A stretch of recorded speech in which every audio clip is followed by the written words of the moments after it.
तो हेलो बच्चों, स्वागत है आपका मेरे चैनल पर हेमंत जी क्लासेस। तो आज हम करने वाले हैं class 10th chapter 8 exercise 8.1 introduction to trigonometry. इसकी फर्स्ट एक्सरसाइज करेंगे। तो सबसे फर्स्ट क्वेश्चन है जिसमें बोलता है कि आपको एक ट्राइंगल है A B C. In triangle A B C right angled at B, A B equals to 24 and B C equals to 7 centimetre. Determine sine A, cos A, sine C and cos C. तो basically इसमें हमें दिया हुआ है कि भाई ए B सी एक right angle triangle है जो कि राइट एंगल है बी पर। ए बी आपको 24 दिया हुआ है, बी सी आपको 7 सेंटीमीटर दिया हुआ है। हमें ये जो चार रेशियोज हैं ये निकालने हैं। तो बच्चों हमने सबसे पहले हम क्या करेंगे, इसमें ट्राइंगल दिया नहीं है तो पहले हम ट्राइंगल बना लेंगे। तो हमने एक ट्राइंगल बना दिया है, ट्राइंगल ए बी सी, जिसका राइट एंगल का है बी पर है। अब मार्किंग कर देते हैं। ए बी जो है वो 24 सेंटीमीटर है और BC जो है 7 सेंटीमीटर है। अब इस तरीके के क्वेश्चंस में हमारा सबसे पहला काम क्या होता है कि जो ट्राइंगल में सभी साइड्स हैं उनको पता कर लेना। इसमें दो साइड्स तो हमें पता है बट तीसरी साइड हमें नहीं पता। अच्छा, हम जानते हैं, मैंने पहले ही वीडियो में बेसिक्स वाले में बताया था कि ये हमारा बाय डिफ़ॉल्ट परपेंडिकुलर होता है और ये हमारा बाय डिफ़ॉल्ट बेस होता है।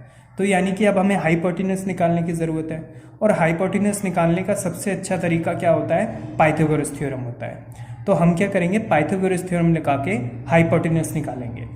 तो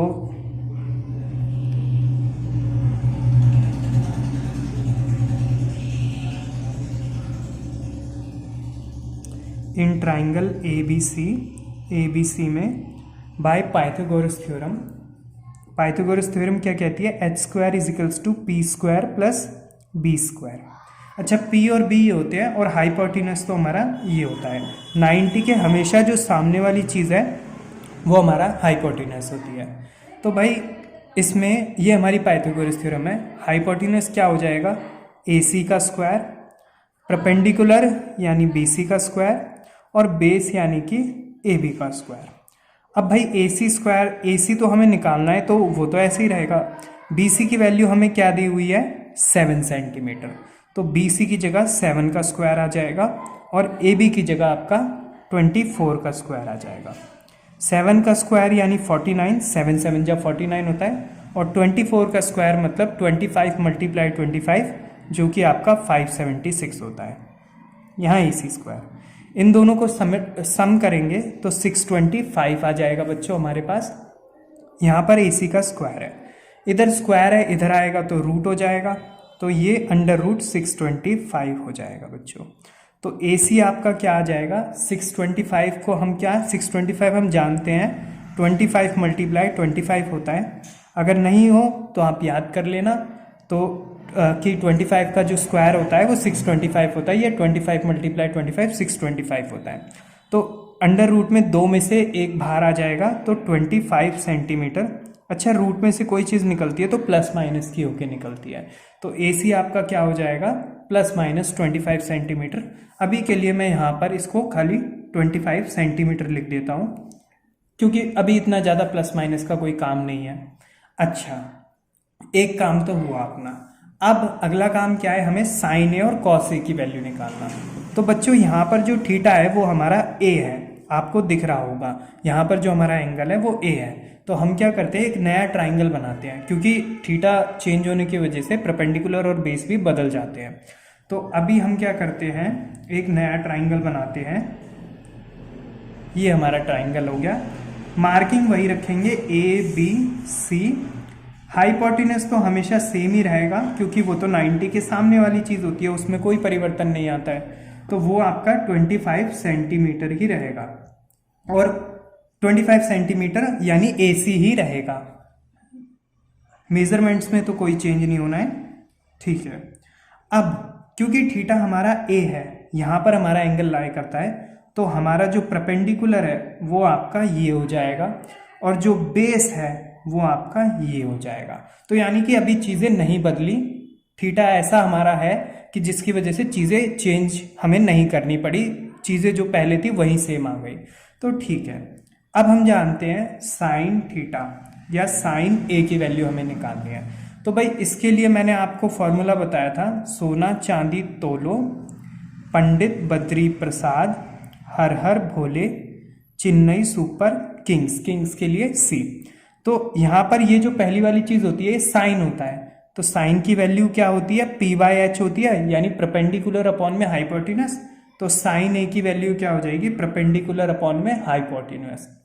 तो परपेंडिकुलर अपॉन में हाइपोटेन्यूस। अभी इस फिगर में हमारा परपेंडिकुलर क्या है, 7 सेंटीमीटर है बच्चों, तो परपेंडिकुलर की जगह आप 7 लिख दोगे और हाइपोटेन्यूस क्या है 25, तो हाइपोटेन्यूस की जगह 25 लिख दोगे, यानी आपके जो साइन ए की वैल्यू है वो क्या आ गई बच्चों, 7/25 आ गई।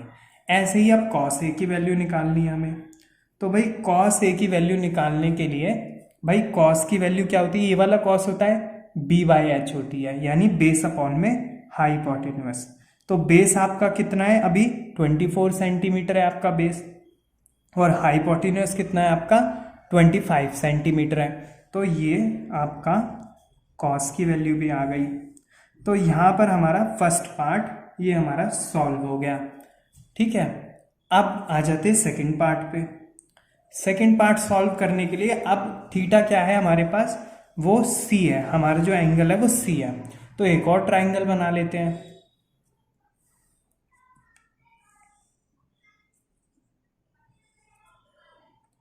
मार्किंग वही सेम टू सेम, मेजरमेंट भी वही same to same, 25 centimetre, 7 centimetre, 24 centimetre. But अभी भी 90 तो यहीं पर है, तो यानी कि हाइपोटेन्यूस तो आपका 25 ही रहेगा। बट अब थीटा क्या हो गया है आपका, सी हो गया है, एंगल जो है वो आपका सी हो गया है। तो भाई सी के आगे, सी जो हमारा एंगल है उसके आगे ये आपका परपेंडिकुलर हो जाएगा और ये आपका बेस हो जाएगा, ठीक है। अभी देखो ये जब ए थीटा था तो परपेंडिकुलर ये था, बेस ये था, बट अब जब सी थीटा हो गया तो थीटा चेंज होने की वजह से अब परपेंडिकुलर ये हो गया और बेस ये हो गया। तो अब पहली वैल्यू हमें क्या निकालनी थी, साइन सी की वैल्यू निकालनी थी। तो हम क्या करेंगे, लिखेंगे साइन सी। अब साइन सी, थीटा भले ही चेंज हुआ है बट जो साइन की वैल्यू वो चेंज नहीं होगी, वो तो पी बाय एच ही रहेगी, तो ये पी बाय एच ही रहेगा।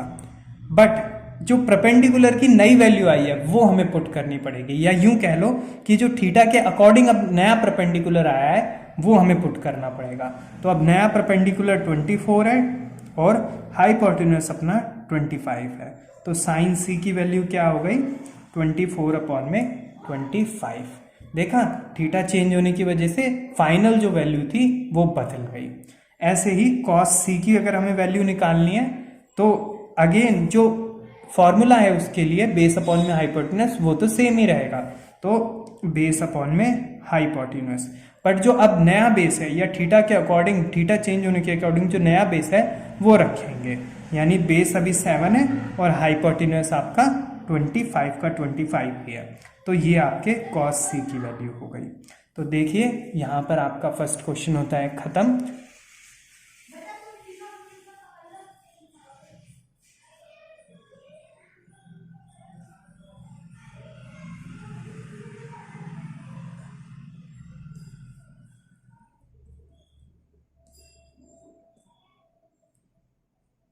बच्चों अब मूव ऑन करते हैं क्वेश्चन नंबर 2 की तरफ, जो कि हमसे कहता है in figure find tan p minus cot r, यानी कि ये जो फिगर दी हुई है इसकी मदद से आप tan p minus cot r को निकालिए।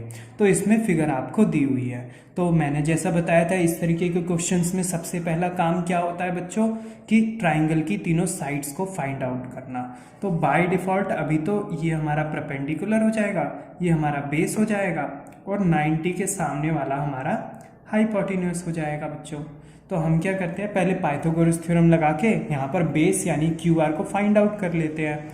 तो हम बोलेंगे in triangle P Q R by Pythagoras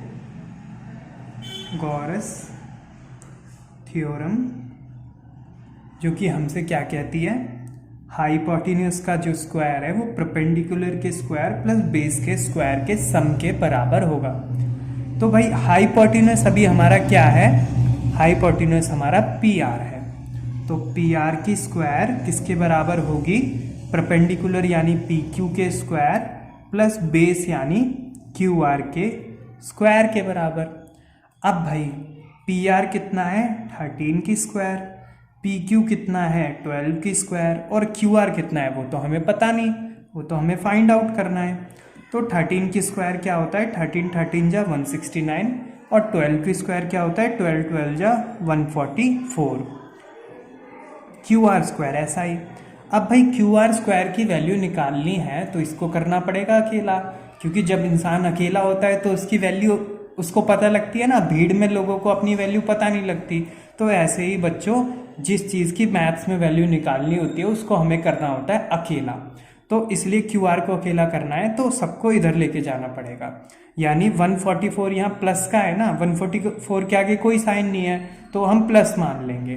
तो 144 यहाँ प्लस का है, इधर आएगा तो माइनस का हो जाएगा। तो यानी ये क्या हो जाएगा 169 माइनस 144, थोड़ी गड़बड़ हो गई, 169 माइनस 144, और यहाँ क्या बच जाएगा प्लस क्यू आर स्क्वायर।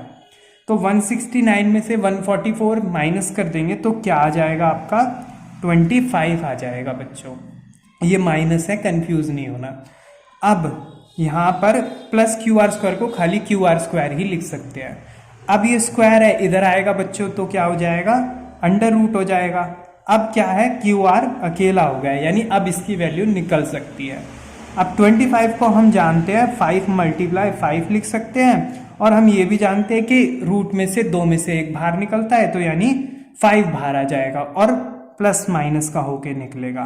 तो यूं कह लो कि प्लस माइनस 5 क्यू आर के बराबर है, या फिर यूं कह लो कि जो क्यू आर है वो आपका प्लस माइनस 5 के बराबर है। बात तो एक ही है कि नहीं। ये और लिखा हुआ है, क्यू आर ना समझें इसको, ठीक है। तो क्यू आर की वैल्यू क्या आ गई प्लस माइनस 5। तो बच्चों यहाँ पर हम प्लस माइनस 5 लिखने की जरूरत नहीं है, अभी के लिए सिर्फ 5 ही हमने लिख दिया है, 5 सेंटीमीटर। ओके, इधर भी सेंटीमीटर कर देते हैं, नीचे भी। ओके, अब बात कर लेते हैं हमें क्या निकालना था 10p माइनस कॉट आर। तो 10p माइनस कॉट आर तो तब निकालेंगे ना पहले 10p और कॉट आर की वैल्यू पता हो। तो अब देखो यहाँ पर ध्यान देना, थीटा है जो वो अलग अलग दिए हुए हैं, एक p दिया हुआ है एक r दिया हुआ है, तो यानी हमें 2 बार ट्राइंगल बनाना पड़ेगा। तो बनाते हैं, पहले 10p निकालने के लिए एक ट्राइंगल बनाते हैं, जल्दी बना लेते हैं थोड़ा। p q r 12 centimetre, 13 centimetre and 5 centimetre. भाई 90 के सामने वाला ये क्या हो गया हाइपोटेन्यूस हो गया आपका। अब परपेंडिकुलर और बेस तो चेंज हो जाएंगे ना, या देखते हैं चेंज होंगे या नहीं होंगे। तो ये आपका P है, थीटा P दिया हुआ है ना, तो P, तो ये इसके सामने वाला अब क्या परपेंडिकुलर, मैं PR लिख देता हूं ताकि कंफ्यूजन ना हो, क्योंकि ये भी PR फिर परपेंडिकुलर में परेशानी हो सकती है आपको। तो ये आपका परपेंडिकुलर हो जाएगा और ये आपका बेस हो जाएगा। ठीक है बच्चों, देखो पहले परपेंडिकुलर ये था नॉर्मल केस, जब ये तो चलो कोई केस ही नहीं था, ये तो नॉर्मल चीज थी जो मेन लेके चल रहे थे, तो ये परपेंडिकुलर था। बट अभी थीटा P हुआ तो परपेंडिकुलर हमारा ये हो गया। ठीक है, कोई बात नहीं। अब हम जानते हैं 10p की वैल्यू हमें निकालनी है। अब वही अपना सोना चांदी तोलो पंडित बद्री प्रसाद हर हर भोले चेन्नई सुपर किंग्स की मदद से 10 ये होता है, 10 की वैल्यू क्या होती है P/B होती है। तो भाई 10 की वैल्यू परपेंडिकुलर अपॉन में बेस होती है। परपेंडिकुलर कितना है बच्चों आपका 5 है, तो परपेंडिकुलर की जगह 5 रख देंगे, और बेस कितना है आपका 12 है, तो बेस की जगह 12 रख देंगे। तो 10p की वैल्यू क्या आ गई हमारे पास 5/12।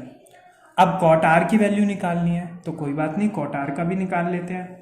बट ट्राइंगल एक और बनाना पड़ेगा क्योंकि थीटा चेंज हो गया है, आर हो गया है। पहले पी था थीटा, एंगल पी था, और अब एंगल आर हो गया है। तो पी क्यू आर, मार्किंग वगैरह बाकी सेम ही रहेंगे, और 5 सेंटीमीटर। हाइपोटेन्यूस तो बच्चों हम जानते हैं हमेशा सेम ही रहता है, बट अब जब ये हमारा क्या है आर हो गया है, एंगल बोल लो थीटा बोल लो, तो आर के सामने वाला ये क्या हो जाएगा हमारा परपेंडिकुलर हो जाएगा PER, और ये आपका बेस हो जाएगा।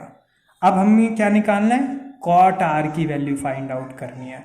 कॉट आर की वैल्यू फाइंड आउट करनी है। कॉट आर, कॉट ये वाली चीज कॉट को रिप्रेजेंट करती है, तो कॉट की वैल्यू क्या होती है, बेस अपॉन में परपेंडिकुलर बी बाई पी। तो यहां से ये हमारा बेस अपॉन में परपेंडिकुलर हो जाएगा। अब बेस क्या है, इसके हिसाब से बेस अभी 5 है और परपेंडिकुलर क्या है, 12 है। तो 12 देखा, जब थीटा बदला तो नए बेस और नए जो थीटा के अकॉर्डिंग बेस और परपेंडिकुलर आए हैं उस हिसाब से हमें वैल्यू निकालनी होगी। और जब थीटा, हाँ बस यही चीज़ है, तो ठीक है। तो ये आ गया आपका tan p और cot r की वैल्यू। अब हमें मिशन क्या था हमारा, tan p minus cot r की वैल्यू फाइंड आउट करना। तो हम लिखेंगे tan p minus cot r। अब भाई tan p क्या था, tan p की वैल्यू क्या आई थी, 5/12 आई थी, तो 5/12 लिख दो। और cot r की वैल्यू क्या आई थी, वो भी 5/12 आई है, तो वो भी लिख दो। भाई 5/12 से 5/12 माइनस होगा तो हमारा आंसर क्या आ जाएगा, 0 आंसर आ जाएगा। ठीक है बच्चों, तो ये सिंपल सा क्वेश्चन था।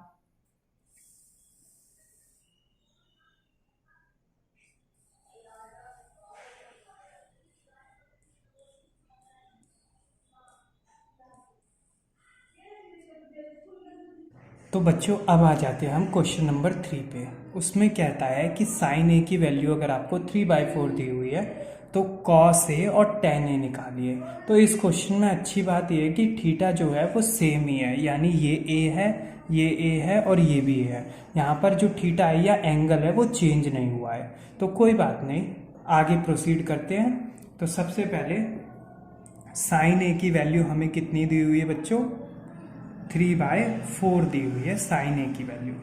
अच्छा, हम जानते हैं सोना चांदी तोलो पंडित बद्री प्रसाद, हर हर भोले, चेन्नई सुपर किंग्स, किंग्स के लिए अगेन सी। इसकी मदद से साइन जो होता है वो क्या होता है, परपेंडिकुलर अपॉन में हाइपोटेन्यूस, यानी परपेंडिकुलर और हाइपोटेन्यूस का रेशियो होता है। तो ये परपेंडिकुलर हो गया, ये आपका हाइपोटेन्यूस हो गया, यानी जो परपेंडिकुलर की वैल्यू है वो आपकी 3 है और जो हाइपोटेन्यूस की वैल्यू है वो आपकी 4 है। मिसिंग क्या है, मिसिंग आपका बेस है, तो बेस को हमें फाइंड आउट करना है। तो हम क्या करेंगे, वही अपना पुराना मेथड पाइथागोरस थ्योरम लगाएंगे। तो हम क्या बोलेंगे, by Pythagoras theorem. Pythagoras theorem हमसे क्या कहती है, हाइपोटेन्यूस का square is equals to the sum of squares of perpendicular and base. ठीक है, तो हाइपोटेन्यूस कितना है अपना यहाँ पर, 4 है, 4 का स्क्वायर। परपेंडिकुलर क्या है अपना यहाँ पर, 3 है, 3 का स्क्वायर।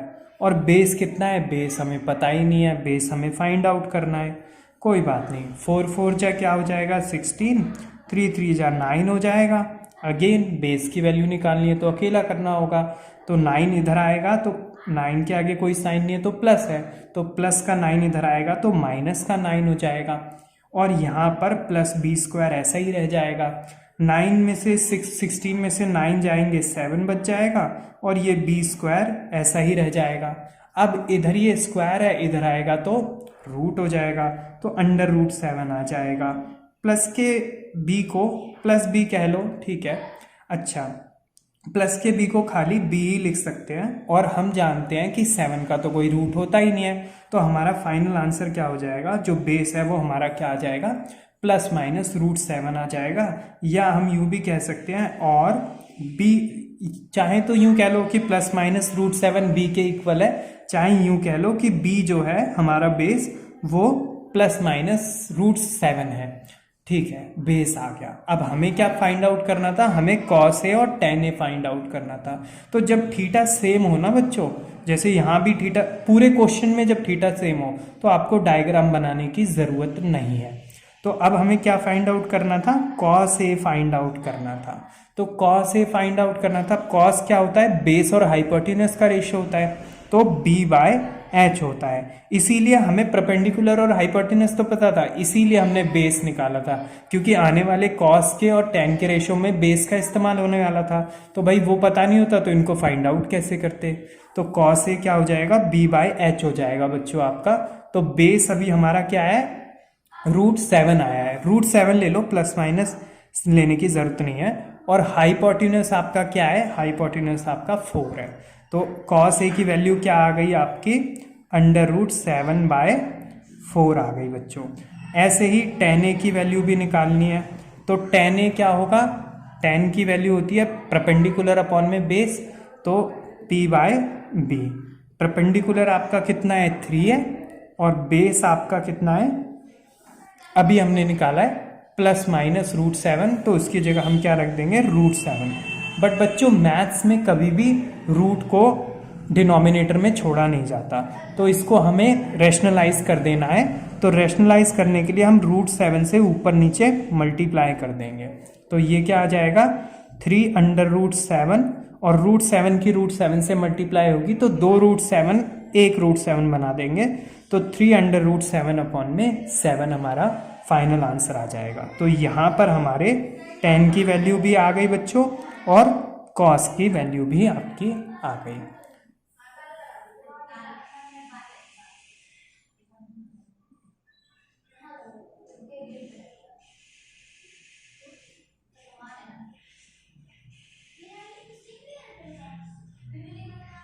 तो बच्चों अब मूव ऑन करते हैं क्वेश्चन नंबर 4 की तरफ। क्वेश्चन नंबर 4 में बोलता है कि गिवन है हमें 15 cot a जो है वो 8 के इक्वल है, तो हमें फाइंड आउट करना है sin a और sec a।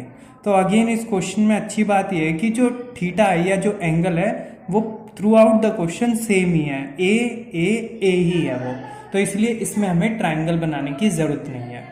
तो सबसे पहली चीज जो हमें दी हुई है वो ये दिया हुआ है कि 15 cot a जो है वो आपके 8 के बराबर है।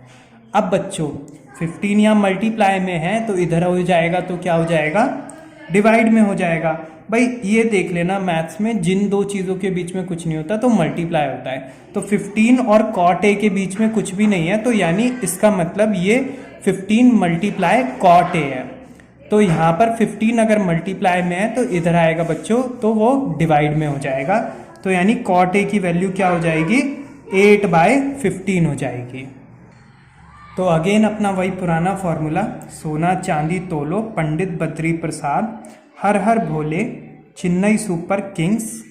तो इसकी मदद से हमें क्या पता लगेगा कि ये हमारा cot होता है, तो cot की वैल्यू क्या है, b/p होती है। तो यानी कि ये जो है b/p का रेशो है, यानी कि आपका बेस जो है वो आपका 8 है और परपेंडिकुलर जो है वो आपका 15 है। तो अब हमें हाइपोटेन्यूज निकालना है, तो हम क्या करेंगे, again bye Pythagoras theorem, hypotenuse का स्क्वायर इक्वल्स टू परपेंडिकुलर का स्क्वायर प्लस बेस का स्क्वायर। सो हाइपोटेन्यूज हमें निकालना है, परपेंडिकुलर 15 का स्क्वायर, बेस आपके 8 का स्क्वायर। 15 जा क्या होता है, 225 होता है, और 8 जा 64 होता है। तो भाई इन दोनों का समीशन करेंगे तो 289 आ जाएगा। ठीक है बच्चों, अब ये इधर स्क्वायर है, इधर आएगा तो √289 हो जाएगा। अब हम जानते हैं कि 289 जो होता है वो 17 का स्क्वायर होता है, या 17 का 289 का स्क्वायर रूट 17 होता है। तो हम h क्या हो जाएगा हमारा, प्लस माइनस 17 हो जाएगा, दो में से एक बाहर आ जाएगा। अच्छा ये होगा बच्चों कि आप 1 से लेके 20 तक जो स्क्वायर रूट है उनको याद कर लें। बाकी जो नहीं तो अगर आप जो बच्चे मैथ्स में थोड़े ठीक होंगे, ये बेसिक चीजें हैं उनको पहले से ही पता होगा, बट जो बच्चे मैथ्स में थोड़ा कमजोर है तो शर्माने वाली या घबराने वाली कोई बात नहीं है। आप 1 से लेके 20 तक स्क्वायर रूट्स को याद कर लो, फिर आप भी इनमें अच्छे हो जाओगे। अच्छा, तो भाई हाइपोटेन्यूज हमारा क्या आ गया, प्लस माइनस 17 आ गया। अब हमें क्या फाइंड आउट करना था, हमें फाइंड आउट करना था साइन ए। तो साइन क्या होता है, परपेंडिकुलर और हाइपोटेन्यूज का रेशियो होता है। तो भाई साइन हो जाएगा p/h हो जाएगा। अब परपेंडिकुलर कितना है आपका, भाई परपेंडिकुलर है आपका 15, परपेंडिकुलर 15 है, और हाइपोटेन्यूज क्या है, अभी अभी निकाला है प्लस माइनस 17, तो उसको खाली आप 17 ही रख लो। ऐसे ही sec a की वैल्यू फाइंड आउट करनी है, तो भाई sec a क्या होता है, sec ये वाली चीज होती है, यहाँ पर sec होता है अपना, तो हाइपोटेन्यूस और बेस का रेशियो होता है ये, h अपॉन में b होता है। तो sec क्या हो जाएगा, h अपॉन में b। तो हाइपोटेन्यूस कितना है, 17 है, और बेस कितना है आपका, बेस आपका 8 दिया हुआ है, तो बेस यहाँ पर 8 है। तो यहाँ पर साइन ए की भी वैल्यू आ गई बच्चों आप लोगों की, और सेक ए की भी वैल्यू आ गई, और क्वेश्चन नंबर 4 हो गया आपका खत्म। तो बच्चों इस वीडियो में इतना ही। अगर वीडियो पसंद आई हो तो इसे लाइक कर देना, शेयर कर देना, सब्सक्राइब कर देना मेरे चैनल को, और आगे की वीडियो के लिए बेल आइकन को दबाना मत भूलना ताकि आपको नोटिफिकेशन मिल जाए। मैं लेता हूं अभी के लिए आपसे अलविदा। जय माता दी।